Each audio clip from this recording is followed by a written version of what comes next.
Bonjour et bienvenue dans Concrètement, l'émission qui s'intéresse à ce que vous faites concrètement dans la vie.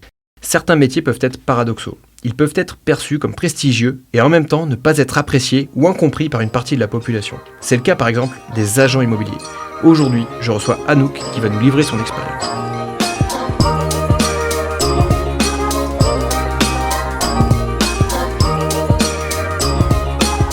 Pendant près de 40 ans, jusqu'au début des années 2000, les prix des logements évoluaient à peu près au même rythme que les revenus des ménages. Autrement dit, pendant des décennies, salaires et immobilier augmentaient en même temps, donc l'effort pour acheter restait aussi globalement le même au fil du temps. Puis est survenue la bulle immobilière des années 2000-2007. Et là, il y a eu un décrochage brutal. Les prix des logements ont grimpé beaucoup plus vite que les revenus. Et en quelques années, le ratio prix sur revenu a bondi d'environ plus 70%, atteignant près du double de son niveau de 1986. 11h50, une grosse journée commence pour nos deux amis. Désolé, je sais qu'on avait rendez-vous ce matin à 9h, mais on vient de visiter un bien là, bruyantissime quoi. Je suis dead. Tiens, tu feras gaffe, t'as encore le boisset de la soirée. Ouais. Bienvenue chez Bellissimo, en tout cas. On va pas vous le cacher, suite à la crise, les gens veulent changer de vie. Ça c'est sûr, on a plein de demandes pour aller vivre dans les trous paumés. À la campagne. À la campagne. C'est vrai que nous, on est là pour en profiter. Pour leur en faire profiter. Pardonnez-moi, c'est le dernier shot. Spot, pardon, il était un peu bruyant. Anouk, merci beaucoup d'avoir fait le déplacement depuis La Rochelle. Anouk ou Mademoiselle Météo. C'est ça. C'est comme ça qu'on dit. Est-ce que tu peux livrer un petit peu ton expérience et surtout expliquer comment tu es venue à faire le métier d'agent immobilier ? Et je vais essayer d'être succincte. Merci de me recevoir, Thomas. Mon parcours, rapidement, j'ai fait des études de droit, 1 an seulement, à Nantes, du juridique. Et puis après, je suis partie en Allemagne, à Dortmund, pour ceux qui aiment le foot, faire des études de commerce international. Je me suis ensuite spécialisée dans la logistique quand j'ai fait mon Master 2 parce que j'avais fait un stage et mon maître de stage avait perçu en moi une certaine capacité d'organisation. Donc je pense qu'il l'avait très bien senti. Et puis finalement, je me suis intéressée à la logistique qui n'était pas très sexy, comme je te disais tout à l'heure, à l'époque. Et je suis rentrée en alternance chez TF1, chez Téléshopping, pour ceux qui connaissent. Je pense que tout le monde connaît, là. Je pense que oui, on est tranquille. Voilà, et je me suis d'abord occupée des achats, de l'import-export, donc la négo. Ça va avoir du sens derrière mon métier actuel. Et derrière, je suis devenue responsable logistique de l'entrepôt. On envoyait à peu près 2 millions de colis par an. Et il fallait en fait gérer la pression de tous les jours parce qu'évidemment, tous les matins quand tu arrives, il y a des bugs, il y a des merdes. Faut gérer. Voilà. Mais alors attends, par contre, c'est hyper intéressant. Ouais. C'est-à-dire que TF1, Téléshopping, c'est vraiment TF1 qui vend des produits en direct. Tout à fait. Enfin, en direct, il y a des... On les achète en Chine, on les achète un peu partout à l'international, mais après on les stocke, alors pas en propre chez un prestataire, mais c'est nous qui gérons tout le stock en fait, et qui envoyons derrière aux clients. Donc un sacré truc. Ok. Et donc... Tu fais cette expérience dans la logistique et après... Tout à fait. Et en fait, j'ai fait un peu le tour. J'avais fait tout ce que je voulais faire dans cette entreprise-là. Ouais. Ça faisait 6 ans que j'y étais. C'était super. J'avais gravi les échelons, mais je pense que j'étais arrivée un peu au bout de là où je pouvais aller. Et finalement, j'avais plusieurs options qui s'offraient à moi. Soit repartir dans une entreprise un peu de la même taille sur Paris, etc. Soit voyager. Soit me lancer dans l'auto-entrepreneuriat tant que je n'avais pas d'enfants, etc. Et c'est l'option que j'ai choisie. Ok, donc... Et pourquoi agent IMO alors ? Pourquoi agent IMO ? Parce que mon papa s'est associé avec le meilleur ami de la famille qui, lui, a des agences depuis 25 ans en Vendée. D'accord. Et l'idée est un peu venue que je retourne dans ma ville de jeune fille, La Rochelle, là où j'ai fait mon lycée, pour ouvrir la branche météo immobilier à La Rochelle et à l'île de Ré. D'accord. Donc ton secteur aujourd'hui, c'est ça ? Oui, exactement. Et donc toi, tu t'occupes de la vente aujourd'hui ? Oui, ce qu'on appelle la transaction. D'accord. Il y a 3 branches dans l'immobilier. Il y a la transaction, la location ou le syndic de copro. Ouais. Et nous, on est plutôt spécialisés dans la transaction. On fait un peu de location de temps en temps, mais pas à La Rochelle pour l'instant. Après, c'est au gré des envies et de ce qui va me plaire vraiment. Mais je me suis spécialisée là-dedans pour l'instant. Donc aujourd'hui, tu es auto-entrepreneur ? C'est ça. Donc tu es payé qu'à la commission, qu'à la vente ? Exactement. Justement, tu as présenté un peu les sous-métiers, les branches. Dans la vente, à quoi ça sert un agent immobilier ? À tellement de choses. Voilà. Et d'ailleurs, j'ai oublié de dire, mais j'ai aussi repris mes études pour être agent IMO. J'ai refait une licence pour arriver un peu armée, parce que finalement, justement, l'agent IMO, il sert à gérer tout ce qu'il y a autour de simplement l'achat de la maison ou de l'appartement. À quoi ça sert ? Ça va servir déjà à pouvoir présenter des maisons, des appartements, à pouvoir les montrer à des clients qui cherchent, à conseiller aussi sur la partie financière, notamment avec des partenaires financiers, que ce soit les banques, les courtiers, à essayer un peu de poser les projets des uns et des autres, et surtout de voir ce qui est faisable, réalisable et avec quelles options. Donc on est force de proposition là-dessus. Oui, c'est ça, c'est qu'un agent IMO, il peut aussi un peu valider Oui, la tout à solvabilité fait. de quelqu'un. Carrément, même. C'est pas qu'il peut, c'est qu'il doit. Parce que derrière, ça protège son travail, mais ça va protéger surtout ses clients vendeurs. Et ce qu'on veut, c'est qu'une transaction aille au bout pour tout le monde, en fait. Mais véritablement, ce qu'est un agent immobilier, c'est l'intermédiaire entre les deux parties, ce qui peut parfois être un peu subtil. Un vrai numéro d'équilibriste. Un certain équilibre, et un peu suspect aussi, je dirais, pour certains, et notamment en France. On est le seul agent immobilier qui va gérer les deux parties, tandis que dans d'autres pays, chacune des parties a son agent immobilier bien à lui. Et donc, il n'y a pas de suspicion d'avantager une partie ou l'autre, d'être un peu mi-figue, mi-raisin entre les deux, etc. Donc, on fait les vendeurs vont se dire il est plutôt côté acquéreur, et les acquéreurs vont se dire il protège beaucoup les vendeurs, les intérêts des vendeurs. Je comprends. Tout à fait. Pour aller dans cette direction, justement, ça va être quoi, toi, du coup, ton quotidien, ta journée, ta semaine type ? Et puis, derrière, je pourrais aussi parler de ce qu'on fait en plus, parce que là, on a parlé que de l'aspect financier, mais il y a aussi plein d'autres aspects, le juridique, le montage du dossier globalement, mais on y reviendra avec justement ma semaine, je pense. Sur ta semaine, justement, ça s'articule comment ? Si tu as beaucoup de choses à faire, comment elle s'articule, ta semaine ? Il y a énormément de choses à faire. Honnêtement, alors que j'ai bossé dans la logistique, dans un grand groupe, j'ai jamais autant travaillé que maintenant. D'accord. Déjà, on a toute une partie qui va être la prospection pour trouver des biens à vendre. Donc la prospection, elle peut être soit en physique, on appelle ça. Donc littéralement, je vais me promener dans la rue, je tape aux portes. J'évite de taper aux portes où il y a des chiens parce que j'ai peur. Mais sinon, je tape aux portes et je vais rencontrer les voisins de certains quartiers et leur demander s'ils connaissent des choses à vendre. De là, j'ai des infos. Ces infos-là, je dois aller les vérifier, c'est-à-dire j'ai entendu que peut-être cette personne-là est décédée, ils vont peut-être vendre, alors je me rends sur place, j'essaye d'avoir plus d'infos. Je préévalue le bien pour savoir à peu près combien il coûterait selon moi, etc., pour avoir le maximum de données et arriver, entre guillemets, avec un certain professionnalisme chez les gens. Donc la prospection physique, c'est ça. T'en fais beaucoup, toi ? J'en fais quasi tous les jours, il faudrait faire. Ah je ne le fais pas tous les jours, mais... Parce qu'il y a des agents, ils n'en font pas jamais. Du tout. Il y a un peu de tout. Après, ça dépend des périodes. Là, je te parle de l'idéal. Mais parfois, ça change selon les semaines, etc. Mais on va dire que globalement, je fais ça 3 fois par semaine, au moins. Ah ouais, quand même, c'est énorme. Ouais, c'est beaucoup. C'est beaucoup, mais c'est la clé de la réussite, parce que quand tu n'as pas de mandat, pas de chocolat. C'est ça, mais je suis totalement d'accord. Voilà. En fait, les mandats, les biens à vendre, que les vendeurs te confient leurs biens à la vente, c'est ton stock, c'est ton fonds de commerce. Sans ça, tu n'existes pas. Exactement, c'est ça. Voilà. Donc une partie prospection. Oui, qui peut être donc physique, téléphonique aussi, ça je le fais beaucoup moins. Et après, la prospection, elle peut aussi passer par le réseautage. Donc en fait, moi je fais beaucoup d'activités, je suis quelqu'un qui est assez curieux et je fais pas mal de sport. Tu vois, par exemple, j'ai fait de la langue des signes cette année, je rencontre du monde un peu partout dans La Rochelle et de différents types, de différentes professions, de différents milieux, etc. Et le but, c'est aussi de se faire connaître et dire qu'on est agent IMO. C'est pas forcément le truc que je vais sortir direct, mais en général, les gens le savent, quoi. Ouais, pour que les gens autour de toi, ils se disent je connais quelqu'un qui va vendre, je vais appeler Anouk. Voilà. Et ça fait partie de la prospection. Exactement. Donc, toute cette partie de la prospection, en fait, c'est ramener des biens à vendre pour pouvoir les montrer. Ça me fait penser, c'est que, justement, quand on est agent immobilier, j'ai fait ce métier, donc je sais de quoi je parle, on est 24/24 agent IMO. Ah totalement, j'ai pas de portable pro, c'est mon perso. Ah oui. Ce serait pas possible, sinon, je voyais pas l'intérêt, en fait. Il faut vraiment être... à la fois, il faut savoir couper, Et avec le sport, j'y arrive. Avec mes différentes activités, ça me permet de couper. Et à la fois, il faut être dispo parce qu'en fait, les choses, elles se font dans l'énergie du moment. Et il faut être complètement réactif parce que finalement, quand quelqu'un veut visiter, c'est maintenant, quoi.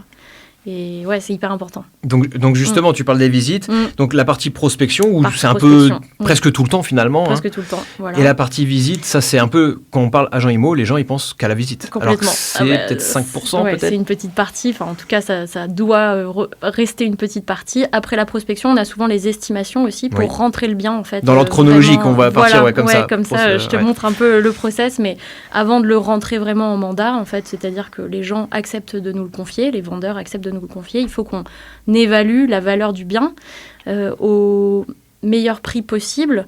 Et là, c'est un petit peu difficile parfois parce qu'à la fois, on a une concurrence rude dans l'immobilier, c'est-à-dire qu'il y a beaucoup d'agences et beaucoup d'agents qui vont solliciter ces personnes-là.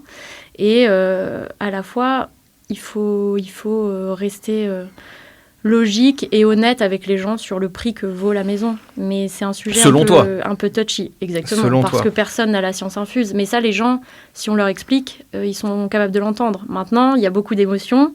Une maison, c'est la représentation de soi, en fait, c'est l'intime. Et en même temps, ça représente beaucoup d'argent, virtuellement parlant, parce que cet argent-là, personne ne l'a jamais vraiment eu dans sa poche, sauf les gens qui achètent cash, mais c'est assez rare. Quand je dis cash, c'est comptant quand on a l'argent sur le compte. Mais sinon, ça reste du virtuel. Et donc, y a un côté où il faut pas décrédibiliser la maison ou l'appartement, faire envie de travailler avec nous, donner envie de travailler avec nous, et à la fois être honnête sur le prix que selon nous, on peut en tirer. Derrière, moi, ce que je dis toujours aux gens, c'est qu'eux restent les seuls décisionnaires, que moi, mon avis, c'est celui-là, et surtout, je leur explique comment j'en suis arrivée là. Et ça, les estimations, je mets 2 heures pour faire une esti. Je voulais te demander, comment tu estimes un bien ? Comment on fait ? Parce que c'est du boulot, en fait. C'est facile de donner un prix maintenant, quand on doit l'expliquer. C'est là où il faut prendre le temps et creuser, en fait. Et à chaque fois, je me remets à zéro. À chaque fois, je pars de... Je laisse de côté ce que je connais du marché, entre guillemets, ou presque, et je repars de presque zéro. Et je travaille avec un logiciel. Moi, je suis vraiment les yeux et les oreilles du logiciel. Je vais bouger des curseurs selon les caractéristiques de la maison, selon ce que j'ai vu, selon le quartier, etc. Et je passe en général par 3 angles d'analyse. Ça va être vraiment les caractéristiques intrinsèques de la maison, avec un prix au mètre carré du quartier, disons. Ouais. C'est un bon indicateur, ça aide à savoir si on est dans les clous ou pas. Oui, voilà. Et puis selon un peu le standing de la maison, on va être un petit peu plus, un petit peu moins. Ça va varier de quelques milliers d'euros parfois, de quelques euros parfois, voilà, selon la typologie. Derrière, je fais aussi une analyse qui est moins forte en termes de ratio dans la prise en compte derrière, mais une analyse un peu de rentabilité. Si on devait louer la maison avec un ratio de rentabilité, combien ça nous donnerait en prix final. Et après, ce qui va nous intéresser beaucoup, c'est la 3e analyse, c'est qu'est-ce qu'il y a à vendre aujourd'hui sur le marché et à quel prix. Donc, dans quelle compétition on joue, en fait. Oui. Et surtout, qu'est-ce qui s'est vendu dans mon quartier, donc pas trop loin de chez moi, avec des caractéristiques qui vont être assez semblables. On ne trouvera jamais la même maison ou le même appartement exactement, mais une taille de terrain, un nombre de chambres, etc.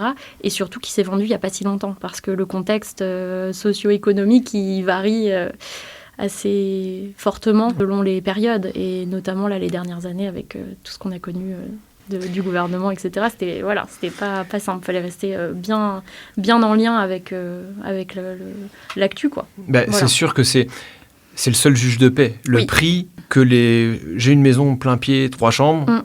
Mon voisin en face, il a une maison plein pied, 3 chambres. Elles sont des mêmes années.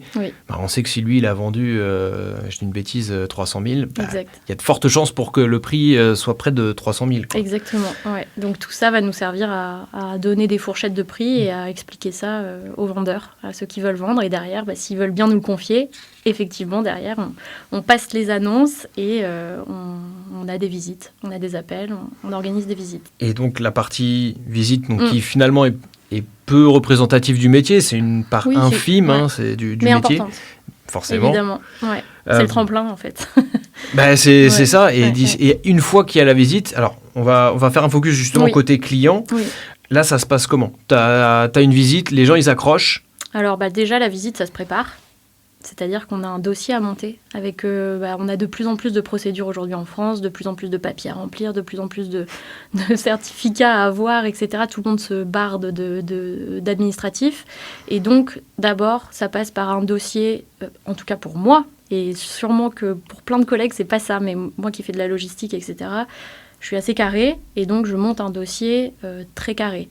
C'est-à-dire, les titres de propriété, il faut les lire. Il faut voir ce qu'il y a dedans. Est-ce qu'on a des servitudes ? Alors, ça peut paraître un peu des mots barbares, mais des servitudes, ça va être par exemple, un passage que le voisin pourrait utiliser sur notre terrain, quoi. Voilà, des choses à savoir, en fait, pour qu'il n'y ait pas de mauvaises surprises et surtout qu'on puisse renseigner les gens, tant sur les mesures de la maison que sur les diagnostics. Exemple, DPE, ça, tout le monde connaît, ou l'électricité, le gaz, l'année de construction. Voilà, il y a plein de sujets à avoir. Et donc, il faut monter un dossier carré et parfois aussi se mettre dans la peau de ceux qui vont visiter, c'est-à-dire anticiper les points noirs ou les questions. Et moi, parfois, je vais même jusqu'à faire des projections sur les travaux qu'on pourrait faire. J'appelle des artisans pour avoir des devis, etc., etc. Donc, ça passe déjà par monter un dossier carré et derrière la visite... déjà, elle commence mieux. Pour que quand les gens soient là, tu puisses répondre au maximum de questions, même s'il y a toujours des questions où tu n'auras pas de réponse tout de suite maintenant, ça c'est clair. Oui, toujours. Et puis en même temps, les gens voient que du coup, tu maîtrises et que tu leur racontes pas n'importe quoi en fait. Donc ça déjà, c'est pour moi en tout cas, c'est capital. Après... encore une fois, j'ai plein de collègues qui ne fonctionnent pas comme ça et ça se passe très bien. Tout dépend de la personnalité de l'agent IMO. Moi, j'aime bien être carré. Ça te rassure peut-être aussi Sûrement que ça me rassure, ouais. Et du coup, j'ai aussi, en retour, c'est souvent le miroir, mais j'ai souvent des acheteurs qui sont assez pointilleux, etc. Donc, je suis contente d'être comme ça quand je vois ce qui me tombe dessus. Mais voilà. Tu fais ta visite, justement, donc toi, tu as validé la partie peut-être financement, tu as posé quelques questions rapides. Alors, t'es pas courtière ou conseillère bancaire, mais tu vois vite fait si les gens ils te racontent des bobards ou pas, finalement. Exactement. Si c'est dans leur budget, tu y vas, ils visitent, ils ont un coup de cœur, ils veulent y aller. Ouais. Déjà, comment ça se passe ? Moi, c'est mon but, c'est de les amener à faire une offre. Parce qu'aujourd'hui, c'est de plus en plus rare que les gens se positionnent tout de suite. Ils ont besoin de réfléchir. On est tellement sollicités par de la consommation tout le temps que souvent, les gens ont besoin de réfléchir. Voilà.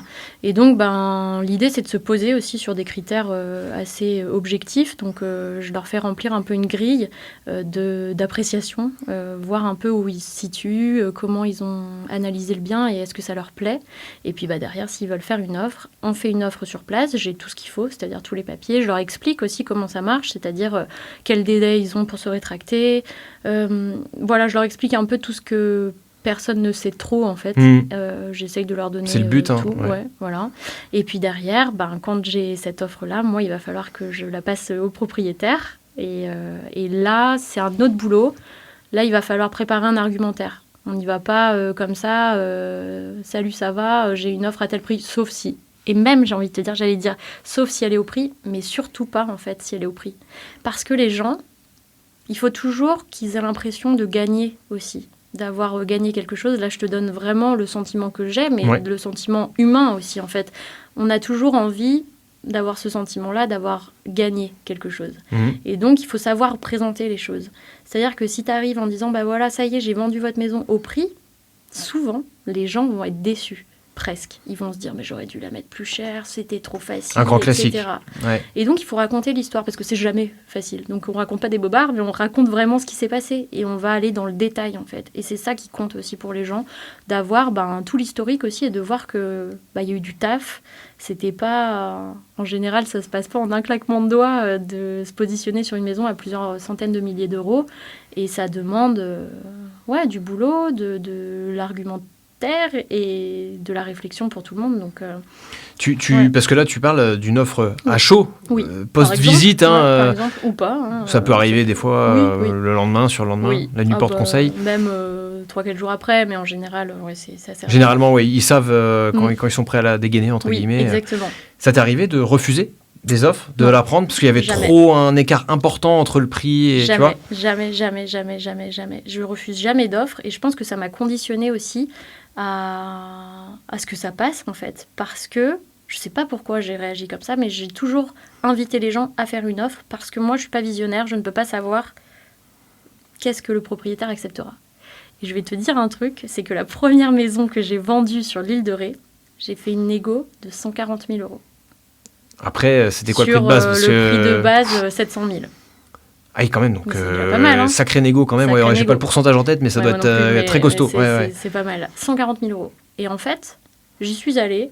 Et là, ça demandait aussi un gros boulot. C'était une succession. Peut-être qu'on en parlera après. Mais en tout cas, mon but était aussi de leur faire tous les calculs pour qu'ils voient que ces 140 000 euros-là n'étaient pas représentatifs de la part qu'ils allaient toucher après réellement. On avait peut-être des deltas de 15 000, tu vois, pour chacun. C'est énorme déjà. Mais VS 140 000 euros, ça n'a rien à voir. Et finalement, l'offre est passée. Et en fait, c'était ma première vente. Et je pense qu'aujourd'hui, du coup, entre guillemets, plus rien ne me fait peur en termes d'offres basses. Oui. Et que derrière, le seul risque, c'est que le propriétaire refuse. Mais moi, mon but, c'est qu'il ne fasse pas simplement un refus, mais qu'il nous fasse une contre-proposition pour qu'on continue d'échanger, que la discussion soit ouverte et qu'on puisse arriver à un accord à un moment. Après, le propriétaire, il peut se braquer. Parce Complètement. qu'il peut dire, oulala, vous me l'avez pas du tout bien estimé, là. Souvent. C'est quoi ce Ouais. chantier? Enfin, façon de parler. Non, il va pas trop penser ça en général. Il va me demander pourquoi j'ose présenter une offre comme ça. Il va se dire que les gens sont pas respectueux, que du coup, souvent, hein, pas tout le monde évidemment, mais souvent, Ça ça t'est va être ça arrivé? le feeling, ouais, souvent. C'est, mais ils nous respectent pas en fait en faisant cette offre-là. Donc moi, mon rôle aussi, ça va être de parler des gens et de les présenter sous leur meilleur jour, mais sans mentir. Hein, je raconte leur histoire de vie, je raconte leur projet, je raconte pourquoi cette offre aussi. Et souvent, quand je mets en avant les clients acheteurs qui ont fait cette offre-là de la bonne manière, ça s'apaise. Ça passe pas toujours, mais ça s'apaise. Oui, tu Et- humanises un peu le contexte, en fait. Ouais. Et puis, je pars sur des bonnes ondes. Jamais je dirais, oui, mais vous comprenez, il y a ci, il y a ça qui va pas. Jamais. Et je recommande aux gens, quand ils me font une offre, de plutôt aller sur on adore ça, parce que une maison, c'est de l'émotion, quoi. Donc, je voulais avoir une partie un peu justement comment tu fais pour négocier, parce que c'est le vrai numéro d'équilibriste de l'agent IMO, où ouais. tu es entre deux parties, comme tu Oui. disais, contrairement à d'autres pays. Toi, ta méthode de négociation, c'est de présenter de manière très transparente les choses. oui, transparente, mais surtout dans le détail, en fait. Et ça a été dur pour moi, parce que parfois, c'est pas la flemme, mais je me dis, j'aimerais tellement que je puisse leur dire et que ce soit bon. Mais Et en qu'ils fait, comprennent, non. qu'ils Voilà. comprennent tout de suite. Il Un faut- gros travail d'éducation. Ouais, complètement. Et il faut raconter une histoire, en fait. Il faut parler aux gens, il faut qu'ils puissent voir ce que toi, t'as vu, ce que t'as senti, etc., leur transmettre tout ça. Et ça a été un peu dur pour moi, qui était dans la logistique, donc très... entre guillemets froide, enfin c'était quelque chose de très factuel. Oui. Et là, il faut que j'aille plus dans l'émotion, plus dans le détail, et je pense que ça a été difficile pour moi. Pour moi, c'est le plus difficile, le passage d'offre. C'est souvent... C'est la partie du métier qui est la plus compliquée pour toi? Oui, souvent, parce que il y a de la tension, quoi. Il y a de la tension qui est énorme. On est à un doigt près de toucher le but. Et à la fois, on sent que C'était une de mes questions. C'est vrai. Je me l'étais noté, c'était est-ce que c'est la meilleure partie du métier? Par contre, la partie quel offre. kiff. Alors, adrénaline, Adrénaline au max. parce que Ouais. on en a parlé, donc toi tu es payé à la commission, c'est-à-dire que tu n'as pas de salaire, Oui. et c'est que au Oui. moment où tu vas valider une offre, Oui. et encore, c'est pas ce moment-là où tu es payé au passage chez le notaire, Oui. Il y a mais encore c'est que ce moment-là où tu peux dire, oulala, potentiellement, j'ai mon salaire qui va rentrer. Et tu sais quoi, j'y pense pas du tout.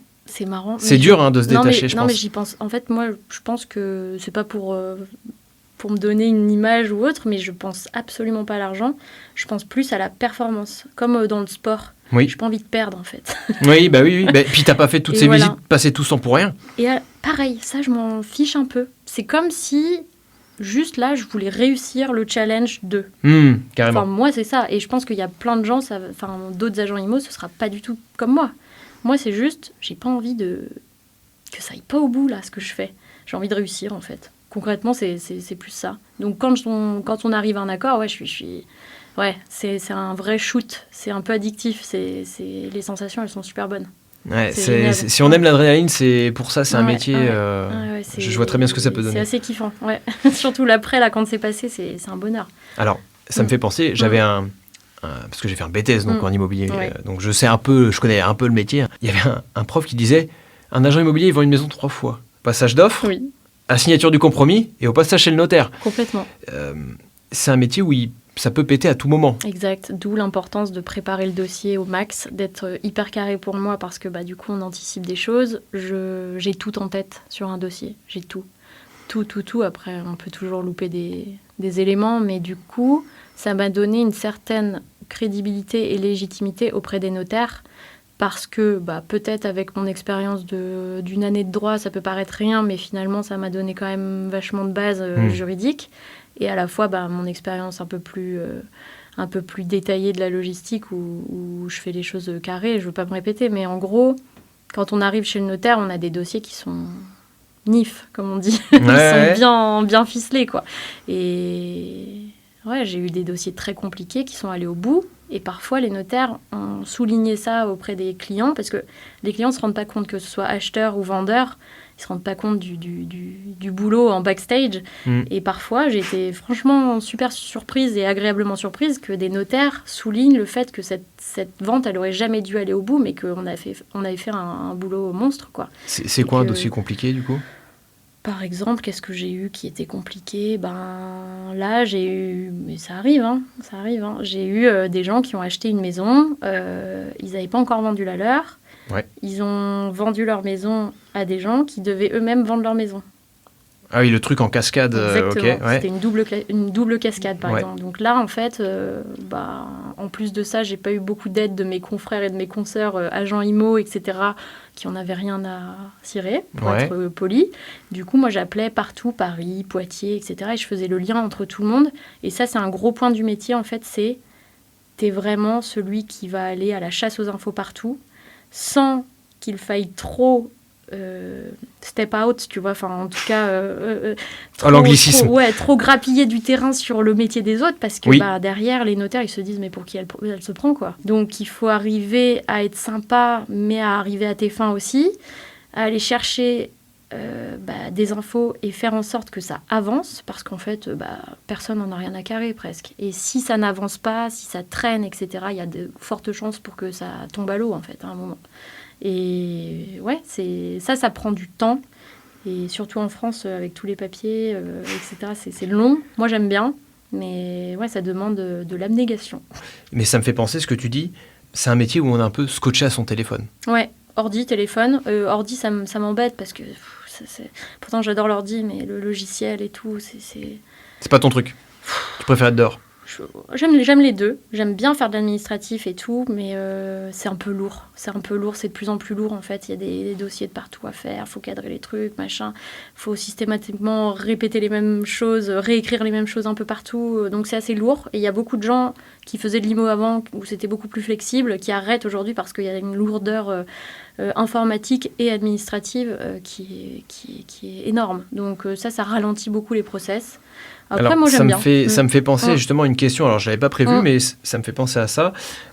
Quand j'étais en études, on avait parlé de certains cas de droit, de jurisprudence, où l'agent immobilier, c'est juste un intermédiaire. Complètement. Donc, il n'a pas vraiment de responsabilité dans l'histoire. Alors, comment ça peut être autant administratif si finalement, il n'a pas très peu de responsabilité ? Tu vois ce que je veux dire ? Je comprends. Parce que tu es celui qui récupère les pièces. Parce que sinon, donc les pièces, les papiers, je parle, les pièces.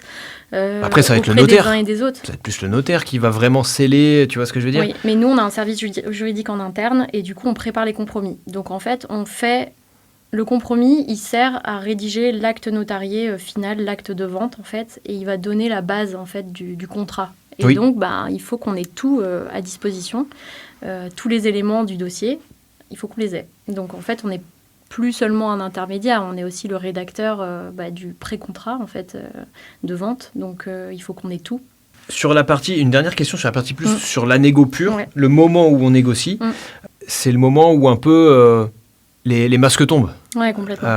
Parce que là, on parle d'argent, on rentre dans le dur, et ça peut retomber sur l'agent immobilier. Ça retombe toujours sur l'agent immobilier. Comment on justifie de ses propres honoraires, parce qu'on peut payer les pots cassés de la négociation des fois. Ouais, complètement. Ça dépend, en fait. Ça dépend. Maintenant, moi, je leur dis souvent, mais qu'est-ce que j'aurais fait de mal pour baisser mon salaire, quoi, finalement. Pour baisser mon salaire. Et je prends des exemples aussi. Si on vous disait, vous qui êtes prof, ou vous qui... finalement, ce mois-ci, vous aurez la moitié de votre salaire. Pourquoi ? Qu'est-ce qui justifie ? Et à la fois, je comprends qu'ils me le demandent. Et souvent, je vais dans le détail aussi de ce que moi je vais réellement toucher à la fin en fait. Ah ben vas-y, parle-en, ça c'est hyper Ouais, intéressant. ouais, Si on peut rentrer dans le détail, c'est... admettons, alors toi tu as des biens, l'île de Ré, La Rochelle, c'est sympa. C'est des secteurs, pas hors sol, mais bon, Ouais, c'est pas le complètement. quotidien peut-être de beaucoup de gens. C'est vrai. Admettons que tu touches, je sais pas moi, tu fais une vente où il y a 10 ou 15 000 euros de commission. En gros, il faut compter que moi, net dans ma poche, je vais gagner 30%. Ok, Même pas. 25, 30. d'accord. C'est déjà énorme. Oui. Mais en fait, quand tu vois tout le boulot, c'est rien. Oui. Et, enfin, Si tu mets le quand temps tu vois tout le horaire, boulot, oui. le taux horaire par D'une exemple, part. comparé au taux horaire, ouais. Complètement. Alors ça, je pense que ça va se fluidifier peut-être avec l'expérience, etc. Et aussi, surtout, avec ce côté où tu n'es pas salarié. Donc, en fait, tu sais pas ce qui va tomber le mois prochain. Et ce salaire-là que tu vas te verser, il n'est pas forcément représentatif d'un mois. Il est représentatif d'une vente. Et derrière, il faut que tu en fasses d'autres. Et il n'y a pas de stabilité Oui. à proprement parler. Donc, après, à toi de créer la richesse, entre guillemets, mais t'as pas un truc qui va tomber tous les mois. Donc, il faut faire avec. Et là, les grosses parties derrière de la commission, elles vont servir à l'entreprise quand on a des services justement juridiques ou humains, type secrétaire. Il faut payer aussi les annonces sur les sites. Aujourd'hui, ça coûte Le Bon Coin, tout ça, super c'est... cher. Ouais, J'ai ouais. pas les prix en tête, mais voilà.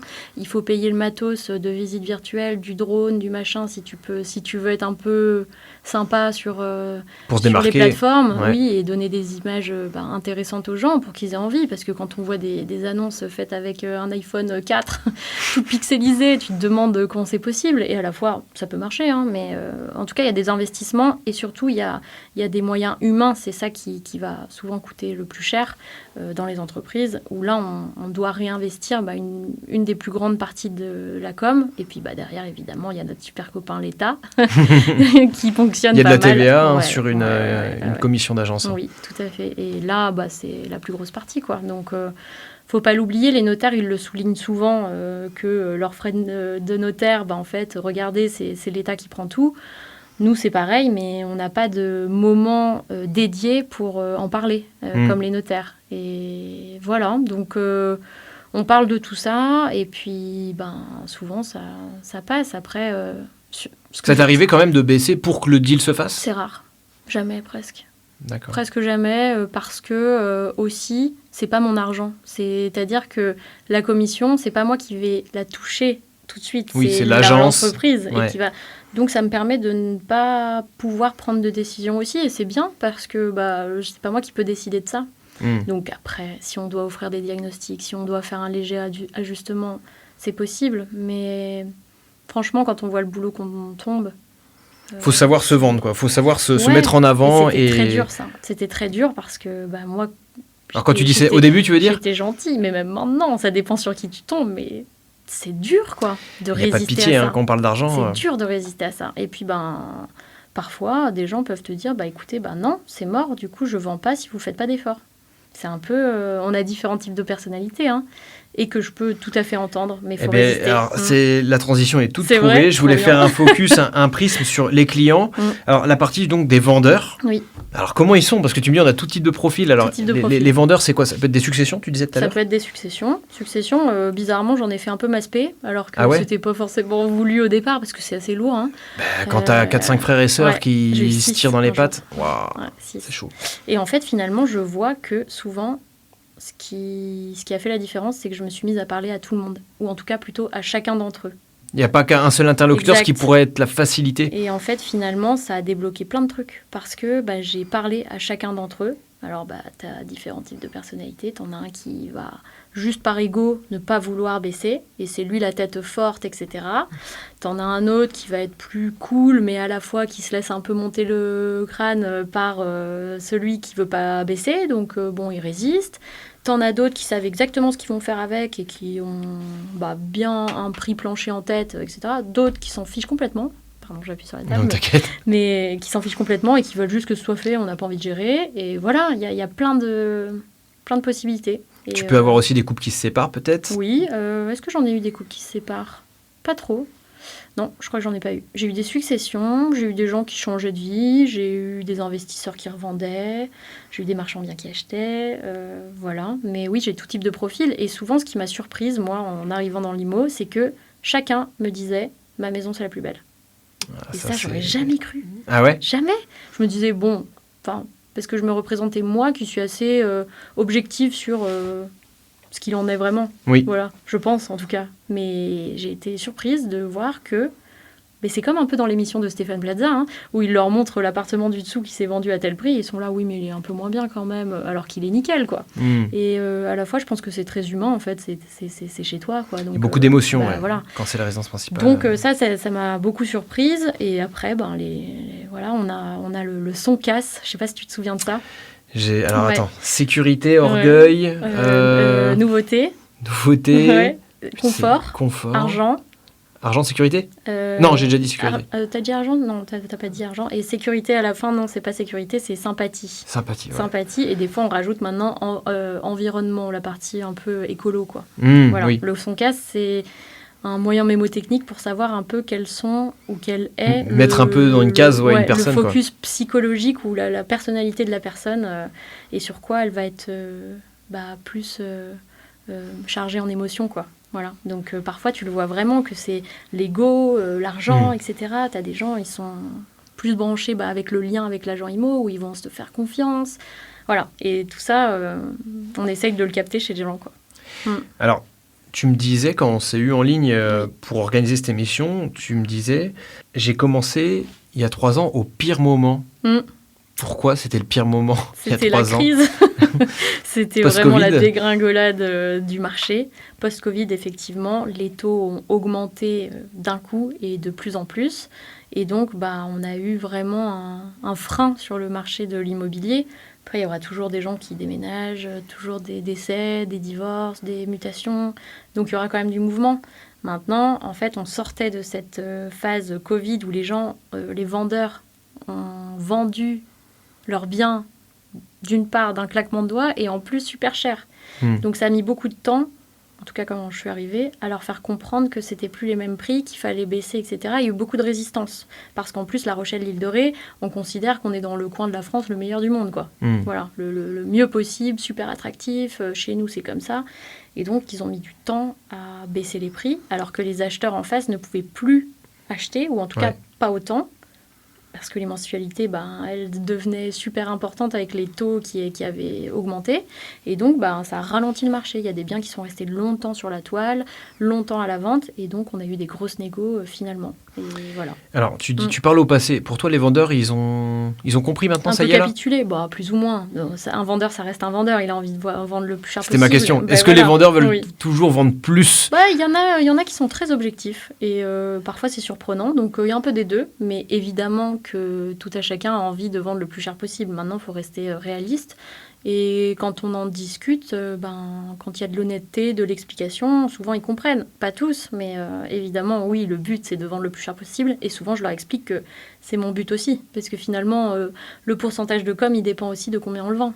Donc, je suis très transparente là-dessus. Et du coup, ça leur fait entendre que moi, je suis dans leur team. Que je suis dans leur équipe, quoi, de leur côté. Mais je le suis aussi du côté de l'acheteur, parce que moi, je veux l'accompagner pour acheter quelque chose qui lui plaira, quoi. Alors voilà. justement, la partie plus donc de l'autre côté, les acquéreurs, les acheteurs, est-ce que eux, de leur côté, ils ont un coup de cœur, etc., mais est-ce qu'ils cherchent systématiquement à négocier? Pas toujours, ça dépend. Quand on négocie pas, en général, c'est qu'on a 2 personnes sur la maison en même temps qui veulent faire une offre, ou sur l'appartement, hein. Mais pas toujours. Parfois, ils me demandent un peu mon avis. Et puis, je leur dis, écoutez, je pense qu'on peut tenter. On voit 1000, 2000, 3000 euros, par exemple, sur un appartement. Et l'autre fois, ça a fonctionné dans une succession, pareil, où c'était un appartement. Et la personne m'a demandé un peu mon avis. Je lui ai dit, tentez pas trop gros, parce que ça va partir très vite. Après, Ça, voilà. Quand on est acheteur, Ouais. on sait jamais si c'est vrai. Maintenant, tu sais. Parce que les gens, ils sont branchés 24/24 sur les sites d'annonces en général. Vraiment, les gens, les acheteurs que j'ai, les acquéreurs viennent, ils savent depuis combien de temps la maison elle est à vendre. Ils savent tout. Internet leur donne toutes ces infos-là. Ils sont branchés constamment sur les sites. Donc, moi, je prends le parti souvent de leur dire la vérité aussi. Et et voilà. Et Sur le long terme, c'est ce qui paye. Ouais, hein. ouais, complètement, je pense. Après, Et une autre question sur les acheteurs. Mm. Est-ce qu'ils veulent pas tous le mouton à 5 pattes? Le Parfois, truc oui. trop beau, trop grand, dans le meilleur secteur, tu vois ce que je veux dire? ouais, parfois oui. Et à la fois, j'ai le sentiment que ceux que j'ai au téléphone sont plutôt réalistes. Ça dépend si c'est un début ou un début de projet ou s'ils sont plus avancés. Quand c'est un début de projet, parfois il y a même 2 projets en même temps. Exemple, soit je prends un appart pour investir, soit je prends une maison pour moi. Donc là, c'est un peu c'est compliqué chaud, parce que... Et à la fois, il faut pas juger. C'est très dur pour... en tout cas pour moi, j'essaye de ne pas, c'est pas juger, mais de ne pas projeter un débouché sur ça. C'est-à-dire que des gens qui ne paraissaient pas du tout alignés sur leur projet ont trouvé en 2-2 et ils se sont positionnés. Alors que moi, je me disais, bon, ils sont encore au balbutiement du truc. Donc ça te montre aussi que finalement, quand quelqu'un est décidé, il y va, quoi. Il y a des gens qui sont prêts et au bout de 3 visites, ils font des offres, quoi. Donc... il faut pas projeter des choses, pas faire de suppositions comme diraient les Toltecs. Voilà, il faut toujours être à l'écoute du projet. Après, ce qui est important, c'est le financement et sentir un peu la personne si elle va y aller ou pas et voilà, les suivre et essayer de leur apporter à manger, quoi. Quand tu dis le financement, c'est-à-dire si ça va passer Oui, auprès de la banque ou s'ils ont déjà un peu réglé le sujet et border le dossier, quoi. Est-ce qu'il y a vraiment quelque chose derrière? Est-ce que c'est sûr, quoi. qui est pas de la casse après le compromis, par exemple, quoi. Oui, exactement. Mais ça, on l'anticipe aussi. En tout cas, moi, je l'anticipe. Mais voilà, c'est pour ça que le métier est vraiment, vraiment intense dans tout ce à quoi il faut penser. Par exemple, j'avais un terrain à vendre sur La Rochelle, ce qui est très rare. Ouais, c'est clair. Déjà, je te regarde avec les grands yeux, il n'y a pas d'image, mais... Enfin, c'est très rare. Oui, ça reste plus rare que les maisons déjà construites, etc. Et surtout, c'était un terrain que j'avais réussi à mettre à un prix parfait. En termes de... Le vrai prix est de... positionnement. Ouais, le propriétaire m'a fait confiance, malgré tous les conseils qu'il a pu recevoir, lui, de sa famille, en disant « Mais non, il faut le mettre plus cher, etc. » Bon, ça s'est fait au bon prix. J'ai eu des acheteurs assez rapidement qui se sont positionnés. La personne travaillait dans une banque. Donc, autant te dire qu'elle était très bien placée pour savoir quel était son budget. Ils avaient des taux très intéressants, etc. Et il y avait cette condition suspensive de prêt, mais qui est assez classique de nos jours. Il y a quand même une partie... Pour vulgariser, condition suspensive de prêt, si j'obtiens pas mon prêt, la vente casse. Exactement. Et il n'y a pas de problème pour personne. Voilà. Et voilà. Et moi, ce que je fais toujours, ou en tout cas ce que j'essaye de faire, pas toujours, mais là, en l'occurrence, je l'ai fait. J'ai anticipé, alors que tous les feux étaient au vert. Hein. J'ai anticipé, j'ai continué à faire visiter le terrain à des gens qui étaient intéressés. Et ils ont pu se mettre, entre guillemets, sur liste d'attente si jamais il y avait quoi que ce soit. Résultat, au bout d'1 mois et demi, donc moi, je suis passée à autre chose, j'ai d'autres biens à vendre, etc. L'acheteur m'appelle en me disant « J'ai pas eu mon prêt ».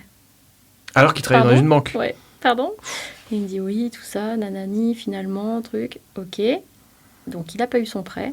Dès le lendemain, j'avais quelqu'un qui se positionnait à un prix plus important que l'offre qui avait été acceptée. Comptant, donc cash, pas de suspensif de prêt, dès le lendemain. Donc, le propriétaire était content. Moi, ça a protégé tout le travail que j'avais fourni, parce que s'il faut repartir de zéro, laisse tomber, quoi. Personne n'est content, tu te fais dégager, ou en tout cas, c'est un peu chaud, quoi. T'as un bon feeling, voilà. Bon feeling quand même, t'as bien ressenti les choses. Ouais, bizarre, hein, mais en tout cas, ça va me servir parce que ces expériences-là, c'est capital pour derrière tous les dossiers que je vais avoir, quoi. Je vais anticiper. Et puis ce propriétaire, il a dû être trop content. Et du coup, il va possiblement te recommander auprès de ses proches, des gens qu'il connaît, etc. J'espère. C'était un dossier compliqué, les terrains, c'est toujours compliqué. Mais oui, il était content et à la fois, dès qu'il y a le moindre grain de sable, il y a un peu ce truc de qu'est-ce que vous foutez, quoi. Ouais. Et donc c'est important de pouvoir expliquer à la fois des gens qui veulent pas comprendre, ils comprendront pas. Faut se détacher un peu de ça aussi. Moi j'avais beaucoup de mal avec comment on va me voir, comment on me perçoit, parce que je sais que ce métier il est pas forcément très aimé. Tu fais des transitions à la place, c'est juste génial. Je voulais parler des clichés du métier. Alors là c'est parfait. Parfait. Donc un métier mal vu. Ouais. Alors c'est bizarre parce que moi quand j'étais en BTS en alternance, je disais que j'étais agent immobilier, c'était assez prestigieux en fait. Les gens trouvaient « Ah ouais, trop bien, trop stylé ». Toi, c'est ton cas ? À la fois, ça intéresse beaucoup, parce que tout le monde s'intéresse à l'immobilier, c'est un truc Ça concerne tout le monde. du quotidien et qu'on a vachement mis sur le devant de la scène aussi à la télé. Aujourd'hui, avec la série L'Agence, etc., les gens s'y intéressent et le voient un peu avec des yeux quand même assez curieux et avec des étoiles dans les yeux, je dirais. Et à la fois, c'est un peu comme banquier, toi qui étais... en fait, dans tous les métiers détestés de France, quoi. Ouais. Ouais. Il te manque police et c'est bon, quoi. C'est clair, ouais, je suis pas prêt d'être policier. Ouais. Je trouve. Et visiblement, c'est un métier qui n'est pas forcément très apprécié des citoyens français. Parce que, comme je disais tout à l'heure, il y a beaucoup de suspicions sur la véracité de nos propos, le professionnalisme et la qualité de notre travail, parce qu'on a un peu l'impression que c'est un beau parleur, en fait, l'agent immobilier qui va te dire « Bah oui, tout va bien, non mais regardez, super, machin », et qu'après, il s'en fiche. Mais Il pense qu'à empocher sa commission et ciao, quoi. Oui, parce qu'il y a une notion d'argent aussi qui est très importante, et en France, on a quand même un peu de mal avec tout ça, donc ouais, il y a beaucoup d'éléments qui font que c'est suspect. C'est suspect et on ne fait pas tout de suite confiance. Et il y avait aussi cette notion de il bosse pour les deux parties. Donc finalement, on ne peut vraiment pas lui faire totalement confiance. Et à la fois, je crois que dans les relations humaines, on ne peut jamais faire confiance totalement à personne, en fait. Donc ça, c'était un problème pour moi au début. Enfin, un problème. Quelque chose qui me faisait de la peine parce que je me disais, mais pas s'il savait que je suis géniale, mais s'il savait qui je suis au fond... j'ai trop envie de leur montrer qui je suis au fond, quoi. Et qu'en plus, vraiment, ce que je te disais tout à l'heure, c'est que ma motivation, c'était pas l'argent. C'est marrant, hein. Toi, c'était le challenge, la réussite. Exactement. Et du coup, j'avais trop envie de leur dire ça, que moi, je m'en fiche de l'argent presque, mais si tu dis ça, tu te tires une balle dans le pied. Mais c'est vrai, c'est pas le truc dans ma tête qui fait que j'ai envie de réussir et d'avoir le mandat, etc. C'est vraiment, j'ai envie de réussir, d'y arriver. Voilà. Après, un petit merci, la reconnaissance, c'est important aussi. Tout à fait, mais il ne faut pas l'attendre non plus de trop. Après, ça se passe avec des clients. Tu vois, hier, j'étais invitée à l'apéro chez des clients qui étaient trop contents. Ils m'ont payé le champagne, mais d'habitude, c'est moi qui fais ça. Mais là, c'est eux, j'étais dans mes petits souliers, c'était top, quoi.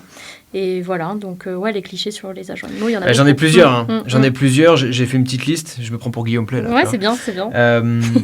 Les agents, ils vendent en dessous de la valeur réelle, ils bradent les biens. Non. Je dirais plutôt non parce que de toute façon, avec toute la concurrence qu'on a, c'est ça. Aujourd'hui, tu vas très vite avoir l'info que ce que je t'ai dit en termes d'estimation, c'est pas la bonne chose et donc tu vas pas me choisir, d'une part. Je vends en dessous de la valeur du bien. Bon, la valeur du bien, en fait, elle dépend simplement d'un marché économique, c'est-à-dire combien quelqu'un est prêt à mettre pour ta maison. Donc, en fait, finalement, c'est ça qui fait la valeur du bien. Sinon, elle n'existe pas, la valeur du bien. C'est clair. Donc, bon, une fois que tu as entendu ça, c'est au moment de l'achat qu'on détermine la valeur, finalement. Et à la fois, comme je te disais tout à l'heure, ma commission, elle dépend aussi du prix. Donc, plus je vends cher, mieux c'est. Donc, moi, je leur explique ça aux gens. Que mon intérêt est de vendre le plus cher possible, mais il faut encore rester réaliste et raisonnable. C'est marrant que tu dises ça parce que moi, j'en avais discuté avec mon ancien patron. Et il disait, l'agent IMO, il s'en fout que ça soit cher ou pas. Lui, tout ce qu'il veut, c'est juste qu'il y ait des transactions entre les gens pour se nourrir à chaque passage, tu vois. Aussi, mais sûrement que moi je le vois comme ça, mais en tout cas pour faire comprendre aux gens. Oui, pour montrer aux vendeurs que t'es avec lui. Mais c'est vrai en plus, c'est la logique. Plus on vend cher, plus le pourcentage il va être associé à ça et ils le comprennent très bien. Donc c'est des choses aussi auxquelles on pense pas forcément, mais qu'il faut utiliser et qu'il faut dire. Et ça a été difficile pour moi de devoir dire les choses. J'avais la flemme, j'avais pas envie d'aborder les sujets et en fait faut y aller quoi. Faut y aller parce que les gens ils ont besoin de l'entendre. Et après, j'avais un peu un complexe aussi de jeune. Parce que, j'ai 31 ans, c'est plus si jeune que ça. N'empêche que je me sens encore très enfant par rapport aux gens avec qui je converse et avec qui je deal. C'est des parents, c'est des personnes âgées. La Rochelle, l'île de Ré, peut-être beaucoup de retraités aussi, peut-être. Ouais. Et à la fois, du coup, tu as l'impression que tu es en train d'apprendre quelque chose à des parents ou à des personnes beaucoup plus âgées que toi et tu te sens un peu, moi, je reste toujours dans mon petit terrain, quoi. J'essaie de pas trop... c'est pas mon genre, quoi. Mais je me sentais un peu en complexe d'infériorité de devoir adopter ce rôle de professionnel face à des gens qui étaient beaucoup plus âgés que moi et qui connaissaient sûrement bien mieux la vie que moi, quoi. Voilà. Faut avoir du tempérament, faut pas se laisser faire. Et à la fois, j'ai envie de dire et être souple. Que moi, j'avais pas forcément confiance en moi quand j'ai commencé. et que ça l'a fait quand même. Alors, le tempérament, oui. Il y a plein de gens qui te diront faut être comme ci, faut être comme ça. Moi, j'ai fait un peu à ma sauce. Et l'important, je pense que c'est d'être en forme, physiquement parlant et mentalement parlant. Parce que c'est un métier qui te pompe de l'énergie physique et beaucoup d'énergie mentale. Quand tu disais tout à l'heure, c'est non-stop. On t'appelle constamment. Et du coup... c'est bon signe. C'est bon signe, mais il faut être dispo, il faut avoir de l'espace. Et du coup, il faut couper aussi. Ben, j'avais un des clichés, c'était ils sont injoignables. Ouais. Je comprends qu'on puisse dire ça. On est constamment interrompu. Dans chaque chose qu'on fait, tu as un appel. Et donc, tu t'arrêtes, tu réponds ou pas, et tu rappelles. Mais il faut s'y tenir. Il y a tellement de mouvements, il y a tellement d'interactions orales, écrites, etc., que si tu t'en occupes pas tout de suite, comme dans la logistique, c'est mort. T'oublies, tu diffères, du coup le problème tu il perds prend de ta l'ampleur. crédibilité. Exactement. Donc important. Après, il faut un peu lâcher le perfectionnisme aussi. Moi, j'essaye parce que sinon, tu te fais du mal, quoi. Ouais. Un autre cliché, et celui-là, je l'ai beaucoup entendu. Surtout que moi à l'époque, te raconter ma vie, mais moi là où j'ai pu réussir à avoir des mandats, vu que j'étais beaucoup à l'école aussi, vu que j'étais en alternance, c'était que je reprenais les mandats des autres. Ah oui, c'est ce que tu m'avais ça, dit. Tu vois, c'est un sport national un peu, tout le monde le fait. Et ce que j'entendais beaucoup, c'était les agents vous font signer un mandat, puis ils vous oublient. Ok. Tu vois je comprends qu'on puisse avoir ce sentiment. C'est encore une fois, ça revient à communiquer, dire les choses. Pareil. T'as la flemme, t'as tellement de trucs à faire, à gérer, que tu te dis non mais attends, je vais pas encore tout écrire ce que je fais et tout. Mais les gens, ils en ont besoin et c'est bien normal. Moi, je me mets à leur place. Si l'autre, il me prend le mandat et que je sais pas ce qu'il fait, au final, j'ai l'impression qu'il faut rien. Alors qu'on fait, ça nous rajoute de la charge de dire, mais il faut prendre le temps. Et parfois, c'est plus facile que d'autres. Mais je comprends ce cliché. Le fameux... rendre des comptes. Le fameux savoir-faire et faire savoir. Exactement, c'est c'est tout à fait ça. Ouais. Un autre cliché, c'est ils sont blindés. Alors justement, on a parlé tout à l'heure des commissions. Toi, ton salaire, si on devait lisser peut-être par mois ou à l'année, ça fait 3 ans que tu fais ce métier. Ouais, 2 ans et demi. 2 ans et demi. Ah, ça fait pas si longtemps que ça. Ça fait pas si longtemps que ça. Et en fait, j'ai mis, on va dire, mais ça c'est à peu près global pour tout le monde, 4-5 mois à vraiment que ça se lance, on va dire. Donc après la prospection, après le réseautage, parce que moi en plus, j'ai commencé, j'arrivais dans la ville, je connaissais personne. Ah oui. J'étais à La Rochelle quand j'étais jeune et tout, mais je connaissais plus personne. Je débarquais comme ça, zéro connaissance. Et donc, en fait, tu vas... T'as refait ta vie mais comme plein de zéro. fois dans mon passé, et j'adore ça, et c'est pas trop un souci, mais j'avais aucun réseau, quoi. Et tout le monde me disait, mais attendez, mais vous vous rendez pas compte, il y a une concurrence de fou à La Rochelle, ils sont là depuis des années, etc. Bon, après, qu'est-ce que tu risques ? Pas grand-chose finalement, donc je me suis mis avec mon petit carnet et je suis allée taper aux portes et voilà, et ça a mis 4-5 mois à se lancer déjà, donc en gros on va dire 6 mois, donc on va dire que l'immobilier véritablement a commencé il y a 2 ans pour moi, après ces 6 mois quoi. La première année a été super bonne, très très bonne pour moi, j'ai commencé à rentrer des biens, je les ai vendus, etc.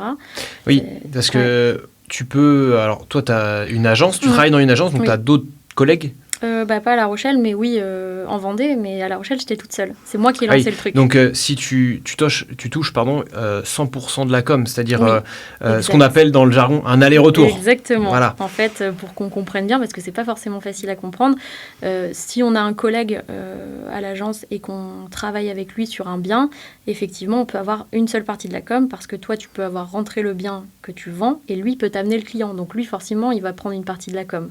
Mais là, j'étais toute seule, donc je faisais que des allers-retours. Donc effectivement, très important, ça change un peu la donne au final. Parce qu'on parlait tout à l'heure sur une commission de 10-15 000, toi tu touches par exemple 25% de ça, mais si c'est qu'un aller ou qu'un retour, c'est 50% des 25%. Exactement, voilà. C'est ça, 12,5 quoi. Ouais. C'est ça, hein. Donc à prendre en compte, c'est vrai que ça m'arrive pas très souvent, mais... Et à la fois, les collègues, ils sont là aussi pour t'apporter du volume, donc l'un dans l'autre, même si tu touches moins, tu vas faire plus de transacts normalement, donc c'est bien. Et du coup, ma première année a été super bonne. Je pourrais pas te dire combien j'en ai vendu des biens, mais peut-être une dizaine. D'accord. Alors, sachant que c'est quand même La Rochelle-Île-de-Ré, c'est quand même un marché sympa. Pas à Vierzon, Ouais, voilà. T'es pas où ? T'es pas à Vierzon. À Vierzon, c'est où ça ? Voilà. Bon, bah, les gens de Vierzon, T'écouteras désolé. T'écouteras la musique. Il y a une chanson, tu voulais voir Vierzon, t'écouteras. C'est merde. sympa, mais c'est un coin un peu paumé de la France. Voilà. Mais en tout cas, ça, je l'avais aussi souligné à mon alternante qui pensait que les prix de La Rochelle, finalement, c'était comme ça partout en France. Je lui ai dit, attendez, allons voir vers Strasbourg, tu vas être choqué, quoi. Ou Saint-Étienne, enfin... Rien contre Saint-Étienne, hein, je viens du coin, donc en plus, voilà, mais on n'a pas du tout les mêmes prix au mètre carré. À La Rochelle, le prix au mètre carré, on est à peu près à 5 000 € du mètre carré. D'accord. Et sur l'île de... Alors, 5 000 €, ça peut aller de 4 500 à 7 500, en gros, du mètre carré. À l'île de Ré, ça va plutôt être autour des 7 000 jusqu'à 11 000, quoi. D'accord. En gros. 11 000, ouais, c'est quasiment Paris, quoi. C'est les prix de Paris, quoi. Ouais, complètement. Même à La Rochelle, aujourd'hui, tu peux trouver des prix parisiens, hein, enfin, presque, hein. Donc, ça fait cher du mètre carré. Mais les commissions, donc, elles sont en lien avec tout ça. Donc, quand je fais 10 ventes, c'est une très belle année. C'est presque un bien par mois, finalement. Oui, c'est souvent le rythme de croisière, un petit complètement. Mais l'année qui vient de s'écouler, ça n'a pas été la même chose. Mais je vais quand même détailler un peu. En gros, on va dire que j'ai dû faire à peu près... Je prends mon téléphone en même temps, pardon. Si tu veux calculer, vas-y, hein, t'inquiète pas. Je vous parle tout le temps en net, hein. T'as raison. J'ai dû faire, en gros... Ouais, j'ai dû faire 50 000 € net. Dans ta poche. Dans ma poche, après impôts, etc. Je te parle. Ouais, tout après, quoi. Tout chargé. Donc, ta première année, c'est... C'est énorme, c'est génial. Et donc, en gros, ça me fait un salaire de 4 000 balles par mois, quoi. Net. Ce qui est excellent. Sauf que cette année qui vient de s'écouler, c'était pas la même. Là, ça a été beaucoup plus dur. Et donc là, je consomme tout ce que j'ai rentré l'année dernière. Ouais. Et c'est pas ce qu'on veut du tout. Nous, on veut produire toujours plus, etc. J'essaye de le prendre avec philosophie, avec détachement, etc. parce que j'ai encore ce qu'il faut pour vivre. N'empêche qu'il faut que ça rentre. Et là, pour l'instant, j'en ai pas vendu un depuis janvier. Ah ouais. J'en ai rentré, mais j'ai pas encore vendu. Donc, tout est toute proportion gardée, quoi. Ouais, voilà, t'as gagné, t'étais donc on va dire 4 000 et quelques par mois, sauf qu'en fait, là, faut que tu vives, donc finalement... Après, je te dis ça, j'en ai vendu un, en fait. J'ai vendu un appart. Mais par rapport à l'année dernière, je vois la diff. Si on a son compte, dans ton cas, ça arrive beaucoup dans l'immobilier, des agents commerciaux. Oui, savoir gérer ses finances, quoi. Clairement, pas flamber, quoi. Ouais. Et d'ailleurs, ça, c'est aussi un truc un peu confus pour les gens, le métier, le statut d'agent IMO. Est-ce que tu es mandataire? Est-ce que tu es auto-entrepreneur? Machin, ils comprennent rien, en fait.